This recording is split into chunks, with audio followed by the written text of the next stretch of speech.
everybody, welcome to our paper 1 corrections video. I'd like to firstly thank you guys for trying your best in answering these questions. I know that it is very difficult, but don't worry, the more we practice, the more we're going to get better. So, okay, now let's get started with the questions. Okay, for the first question, the table shows the composition. That means how much or what kind of air you can find in inspired and expired air. So inspired air means when you breathe in, and expired air means when you breathe out. Okay, and the question here is asking what are the percentages of X and Y. So X is over here and Y is over here. Firstly, oxygen is shown, and you can see that the percentage of oxygen has decreased, and this is because the oxygen actually diffuses into your red blood cells, and it's carried. And then we have carbon dioxide now. So one thing about carbon dioxide is the fact that carbon dioxide is a waste gas that your own body cells produce, and this is from the mitochondria, and this is because of the process called respiration. So during respiration, what happens is actually you get glucose,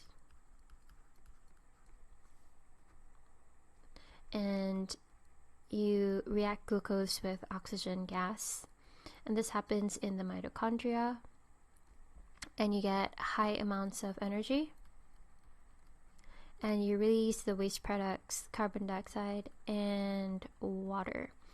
So what we're looking at mainly is this part right here, which is carbon dioxide.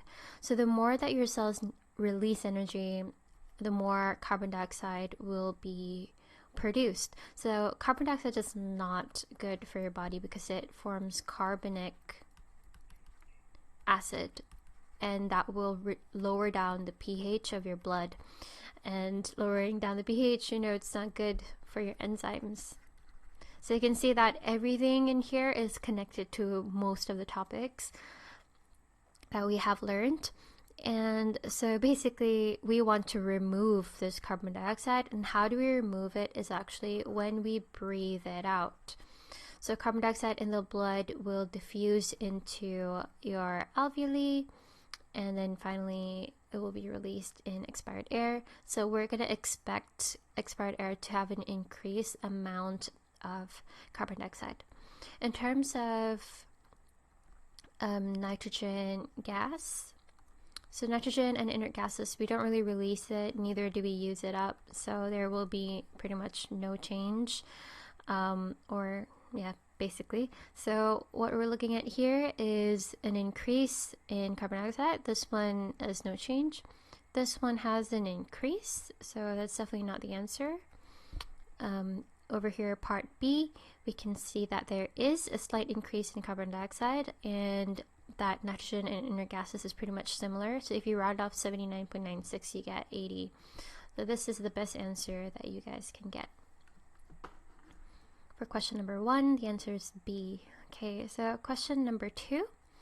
The diagram illustrates, that means that it is trying to show you the changes in air pressure taking place inside the lungs during a complete cycle of breathing. So breathing refers to breathing in and breathing out. And you can see over here, expiration means breathing out, inspiration is breathing in. And as you look at this graph at the y-axis, that shows pressure. That means if the line is at the top, that means pressure is high, and if it's at the bottom, pressure is low. Okay, so here, which position on the graph corresponds to the point at which the ribs are raised? Okay, so the ribs, if you guys remember your ribs, when we draw the ribs, we usually draw them as like circles. So they are at each sides of your lungs, and then we kind of draw the intercostal muscles in between, like that.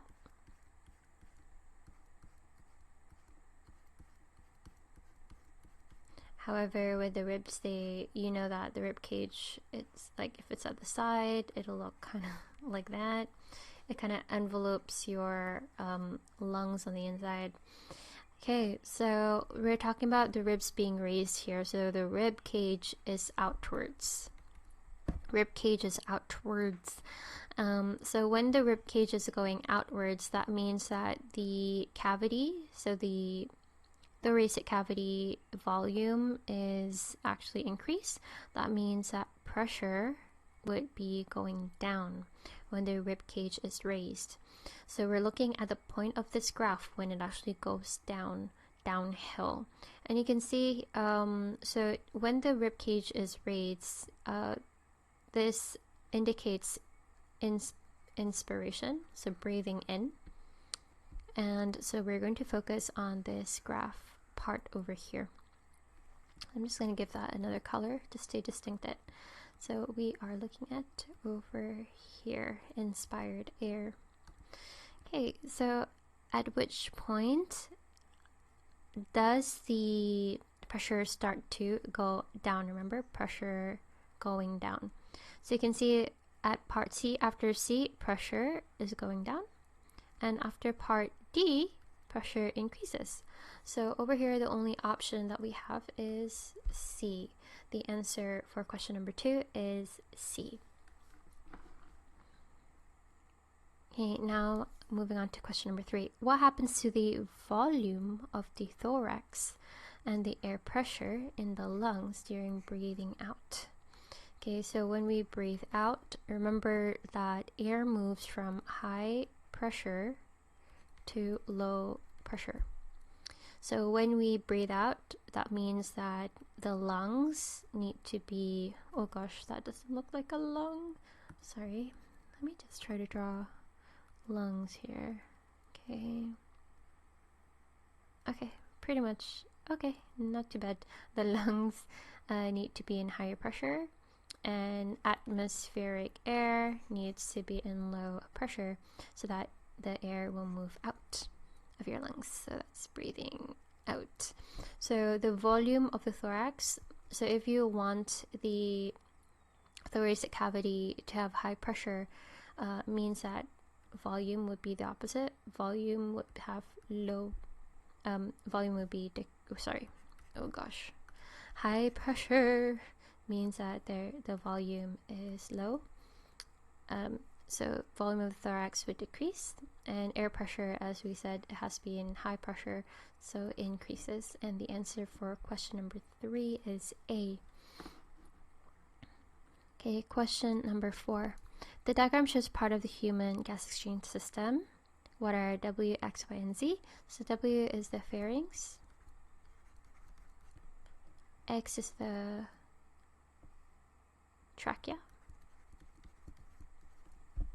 Z is a bronchus, because 1 if there's 2 of them. So if we're labeling these, if we're labeling this one and this one, that would be the I'm so sorry, I'm not giving you guys a good example of labeling lines here and here, I guess. Okay, that's better.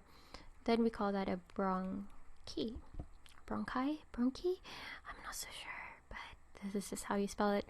Okay, and then we also have labeled Y, so that is when your bronchus branches out, and then you have the cute little alveoli there, so that is the bronchiole.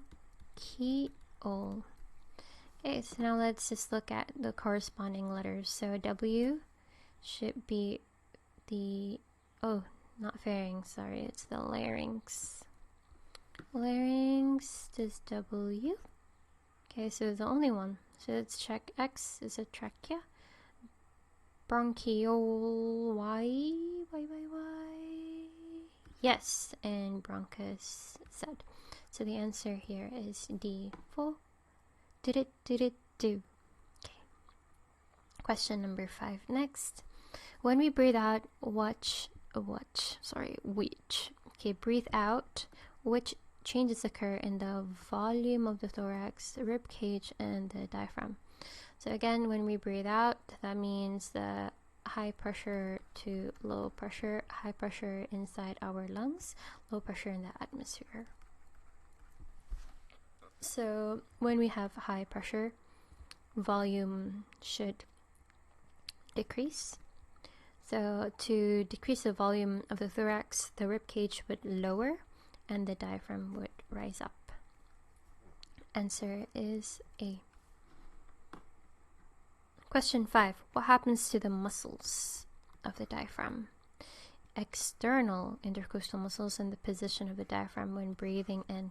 So when we breathe in, we want to have a low pressure inside our thoracic cavity, so the diaphragm would actually flatten, and when they flatten, they contract. And just to give you guys an idea, so they are dome shaped when they relax. So this is contract. So external intercostal muscles. Okay, so you want the volume of the thoracic cavity to increase so that there's a low pressure. So that means the rib cage, ribs need to move outwards and up.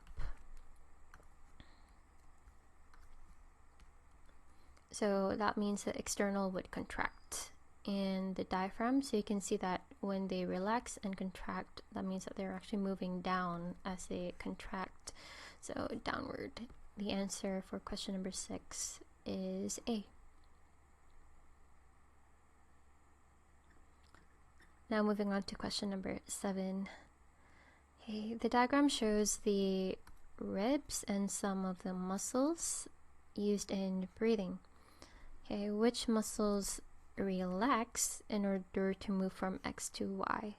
So we can see over here X and Y.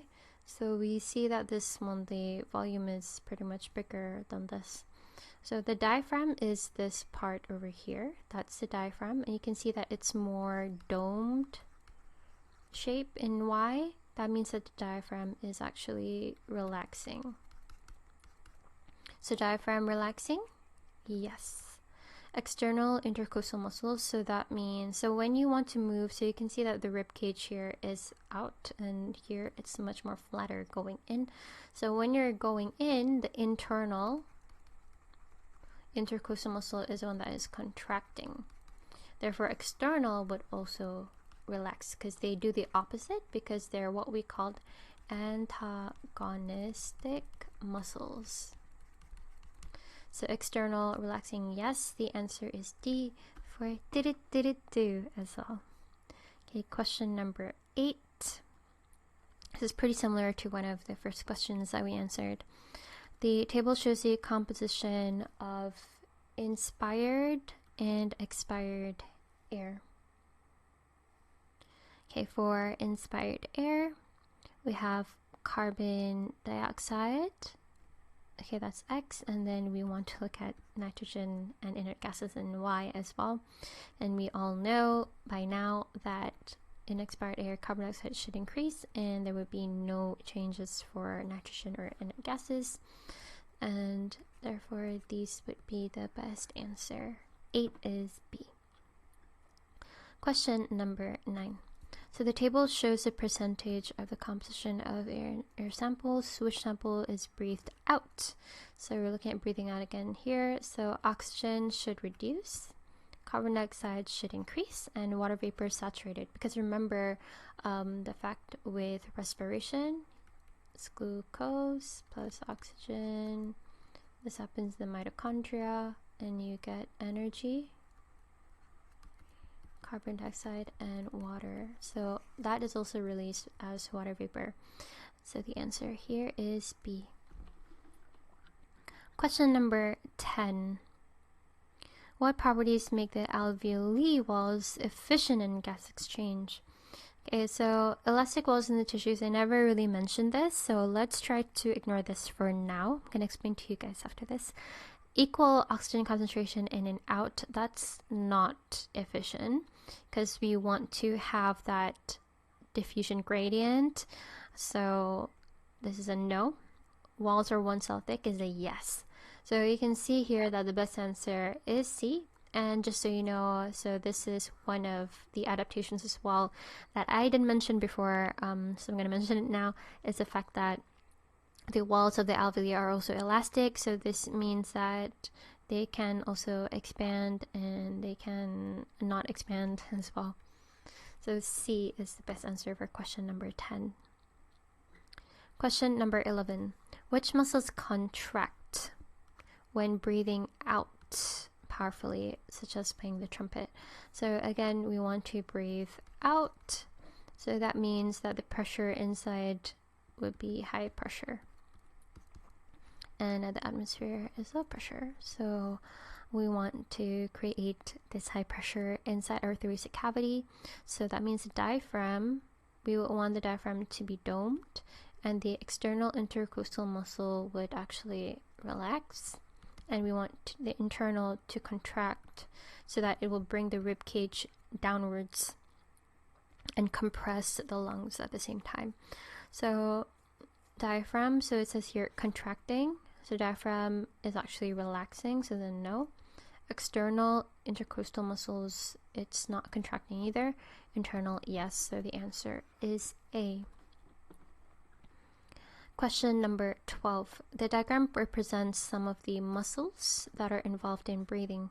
Which muscles are contracting during breathing in? So breathing in, you want low pressure. So here, that means that the diaphragm will flatten, and we also want the rib cage to swing outwards, so we get like a larger volume of the thoracic cavity. So which one is going to contract here? R, which is showing the diaphragm, and you can see here P and Q. So Q is at the back, so that's your internal intercostal muscles, and P is the external intercostal muscles. So we're here talking about contracting, so external will contract, and also so P and R are both going to contract. So the answer here is C. Question 13. When breathing out forcefully, which muscles are contracting?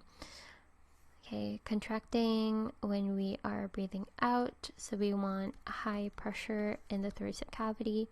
Okay, so this means that, so I think it's pretty much similar to this one, isn't it? Oh, sorry, no, it's the opposite of this.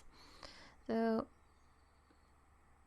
we want the diaphragm to relax, and we want the rib cage to swing downwards so that we have like a lower volume, so that pressure would increase. So the diaphragm would it contract? No, it will relax. External intercostal muscles will also relax, whereas the internal intercostal muscles will contract, bringing this rib cage swinging downwards. So the answer for question 13 is D.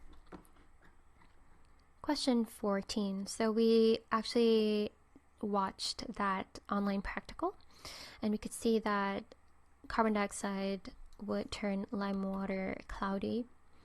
And you can see over here, so we have air flowing in. You have, once the air flows in here,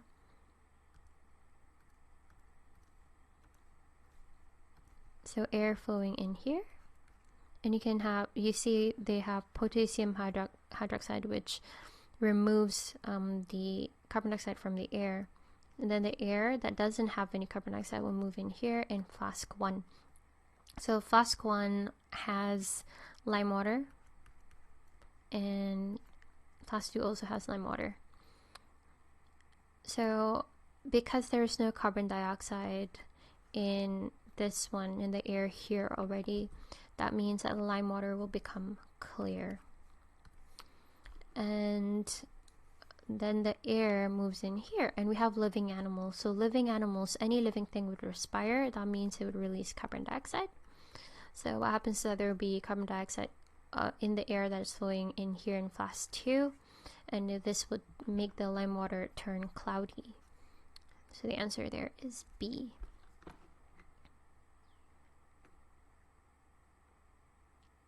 Okay, question 15. The composition of inhaled and exhaled air is different. Which one is correct? So inhaled air would have definitely more oxygen compared to exhaled air. Answer is C for question 15. Question 16. So this shows the row, which row in the table identifies the structure labeled 1, 2, and 3. So number 1 is your larynx, number 2 is your cilia, and then number 3, that is a bronchus. So number 1, larynx, number 2, cilia, number 3, bronchus. The answer is A for question number 16. Okay, question 17. A student's rate and depth of breathing are measured before exercise and then after, and the graph is plotted, and it takes 12 seconds. Okay, so here, this is basically, you just need to apply your math skills and maybe a bit of physics as well. This is just learning how to read graphs. So after exercise, how much air does the student take in during the 12 seconds? So when we talk about taking in, so that is breathing inwards. So here it says volume of air taken in during each breath, right? So this is when you breathe in, and going down is when you breathe out. So we have 1, 2, 3, 4, 5, 6, 7, 8 times we're breathing inwards. And if you have a look over here, 1, 2, 3, 4, 5, right? So over here, so every time the graph goes up, it goes up onto like that by that much. That means it's by 1 dm cubed. So we have 1, 2, 3, 4, 5, 6, 7, 8 times for breathing in. So it's 8 times 1 dm cubed equals to 8 dm cubed. The answer is D. Okay, question 18. The graph shows the changes in air pressure within the lungs during one breathing cycle. So single breathing cycle. So there is a part where you are breathing in and part where you are breathing out. And we're looking at the air pressure in the lungs here. So when the air pressure is lower, that is when you are breathing in. And when the air pressure goes up, that is when you're breathing out. What causes a change in air pressure during stage X? So stage X, you can see that the air pressure starts to decrease a little bit, but it hasn't gone down here yet. So it hasn't gone down like that, down below this line. So what it shows there is that air pressure already starts to decrease, but it doesn't decrease below, not that much. So over here, what we're looking at is the outflow of air from the lungs.